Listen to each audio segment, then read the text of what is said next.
All right, so we wanted to talk about the budget bill that just passed recently and how that affects solar. There's two parts to that. The first is on the residential side, and the residential tax rate of 30% will end at the end of this year. The second part of that is on the commercial side, and there's a phase out over time where we have the opportunity to safe harbor projects and build them over the next several years.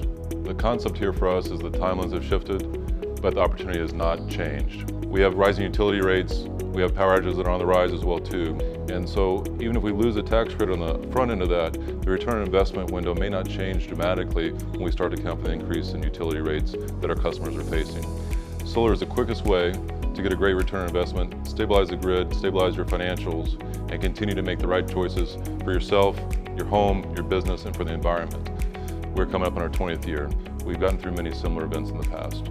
As we see our technology improve, batteries improve, the solar panel efficiency increases, we feel confident this is not the end. In many ways, this is the start of the next generation of work for the solar community, and we're proud to be part of the team that can offer those solutions for you.